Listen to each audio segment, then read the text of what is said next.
Hello guys, welcome to another episode of NIT guy blog. আজকে বৃহস্পতিবার, আজকে আমার ছুটি রয়েছে। তো অনেকদিন পর আবার আজকে হোস্টেল লাইফ আমার কেমন যায় সেটা নিয়ে চলে এসেছি। যেহেতু আজকে ছুটি রয়েছে তাই একটু বেলা করেই ঘুম থেকে উঠলাম। ঘুম থেকে উঠে সবার প্রথমে বিছানাটা গুছিয়ে নিলাম। নেওয়ার পরে আমার একটা দুটো কাজ রয়েছে, যেমন জামা কাপড় কাচতে দেওয়ার রয়েছে, আর ব্রেকফাস্ট এখনও তো যেহেতু করিনি, অনেক বেলা করেই উঠেছি, তাই জন্য ব্রেকফাস্টটুকু করে নেবো। তবে দুপুরবেলা আজকে কি খাবো সেই নিয়ে এখনও কোনো ভাবনা চিন্তা নেই। দেখি কি করা যায় দুপুরবেলার খাওয়াটা। জামা কাপড় কাচাটাই হচ্ছে আজকে মেন কাজ, কারণ বিগত 3-4 দিন ধরে প্রচণ্ড পরিমাণে বৃষ্টি হচ্ছিল এবং মেঘলা করেছিল বলে জামা কাপড় কাচতেও পারিনি। আজকে বেশ ভালোই রোদ উঠেছে, তাই জন্য আজকে জামা কাপড় কাচার জন্য ওয়াশিং মেশিনে বেশ লাইন পড়বে, তাই জন্য সবার প্রথম যাবো গিয়ে লাইনটা দিয়ে আসবো। বাইরে বেশ ভালোই আজকে রোদ উঠেছে, তাড়াতাড়ি জামা কাপড়গুলো কাচতে দিতে হবে। তো আমাদের হোস্টেলের সামনে যে মুদিখানার দোকানটা ছিল সেটা বন্ধ হয়ে গেছে বলে আরেকটা দোকানে যেতে হচ্ছে। তো এখন নিয়ে নিলাম ডিটারজেন্ট পাউডার, কমফর্টটা, আর শ্যাম্পু নিয়ে নিলাম, শ্যাম্পু করবো। আর মেশিনের মধ্যে ইচ্ছে করেই মেশিনের মধ্যে জামা কাপড়গুলো দিয়েছি, কারণ লাইনটা চলে যাবে বলে। জামা কাপড়গুলো আগেই দিয়ে গেছিলাম কারণ লাইন পড়ে, তাই জন্য ডিটারজেন্ট এখন দিয়ে দেবো। টাইড নিয়ে চলে আসি, ওটাতে আমার 2 দিন হয়ে যায়।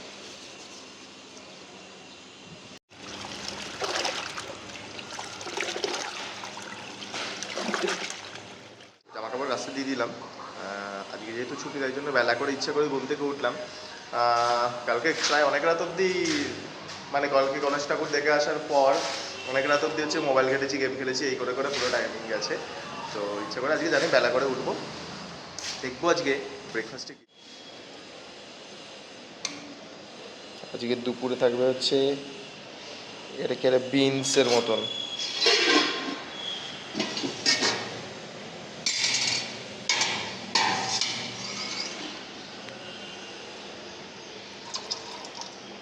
এটা পাপ্পু, ভাত রয়েছে, আবার নিয়ে আসবো।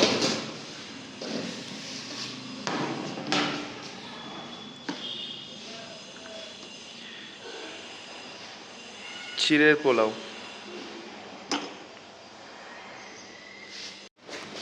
ঝটপট যাব, প্রচণ্ড পরিমাণে খিদে পেয়েছে। খেয়ে দিয়ে তারপরে একটুখানি সারাদিনের জন্য একটু ল্যাপটপ, একটু মোবাইল ঘাঁটবো। আর খাওয়া হয়ে যাওয়ার পর তারপরে জামা কাপড় কাপড়গুলো কাঁচা হয়ে গেলে সেগুলোকে নিয়ে ছাদে যেতে হবে আবার শুকোতে দিতে। আজকে তাও একটুখানি নিচের দিকটা পড়ে রয়েছে, মানে ওপর দিকটা শেষ হয়ে গেছে, তবে কারি পাতা আজকে একটু কমই দেখতে পাচ্ছি।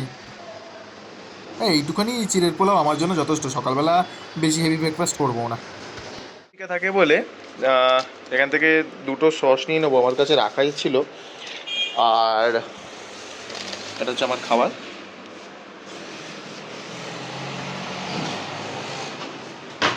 তো শুধু শুধু অনেক খেতে ভালো লাগে না বলে আমি ফ্রুট জুস নিয়ে রেখে দিয়েছি এটা দিয়ে। আর এই আমার চিড়ের পোলাও, এটা দিয়ে খাবো। তো রেডি আমার চিড়ের পোলাও, আর এই অরেঞ্জ জুস। চিড়ের পোলাও,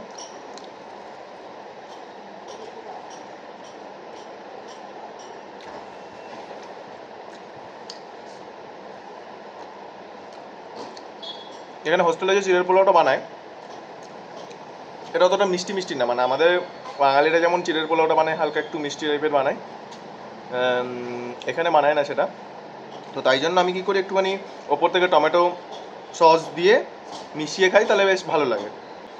তো মেইন যে কাজটা সেটা জামা কাপড় কাচতে দেওয়া হয়ে গেছে। আজকে ভালো রোদ উঠেছে।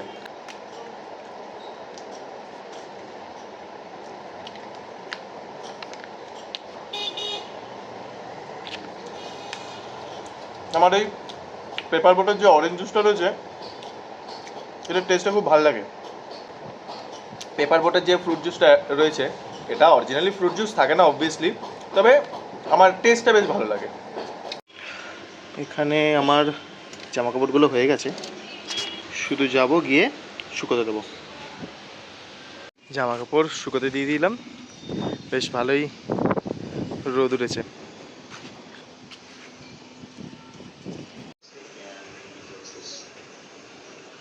কি করছিস? হুম, এটা কি অর্ডার করলি তুই? রাজুগাড়ি बिरयानी। तो इसलिए बोल रहा है कि सब कुछ मिलने का चांसेस है। है ना भाई? तुम क्या खाओगे आज? पीछे का चावल और करी। তো সৌভিক আর রাহুলের সাথে একটুখানি আড্ডা মেরে ছাদে গেলাম। ছাদে গিয়ে দেখলাম যে জামা কাপড়গুলো শুকিয়ে গেছে, তবে প্রবলেম হয়েছিল কি, আমার যেহেতু ক্লিপ দিয়ে রাখিনি তো জামাগুলো ঠিকঠাকই ছিল, কিন্তু টি শার্টগুলো একটুখানি ধুলোতে পড়ে গেছিলো, তাই জন্য আবার ভালো করে একটুখানি ঝেড়ে নিচ্ছি। না তেমন একটা ময়লা হয়নি, নিচে একটুখানি ধুলো ছিল, লেগে গেছে, তো সেটা একটু ঝেড়ে নিলাম। মেন যে বড় কাজটা আমার যেটা ছিল আজকে, সেটা হয়ে গেছে, জামা কাপড়গুলো কেচে শুকানো হয়ে গেছে। তোমরা এখনো যারা চ্যানেলটিকে সাবস্ক্রাইব করোনি তারা প্লিজ চ্যানেলটিকে সাবস্ক্রাইব করো আরও অনেক নতুন নতুন ভিডিও দেখতে। ভিডিওগুলো তোমাদের ভালো লাগলে একটা লাইক এবং কমেন্ট করে অবশ্যই জানিও।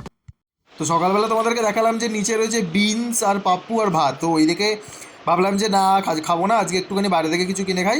তো দুপুরবেলা গেলাম, গিয়ে একটু চিকেন ফ্রাইড রাইস, মানে এখানে হায়দ্রাবাদি স্টাইলে যে চিকেন ফ্রাইড রাইস রয়েছে এটা গিয়ে নিয়ে এলাম, নিয়ে এসে এটাই খেয়ে আপাতত শুয়ে পড়বো।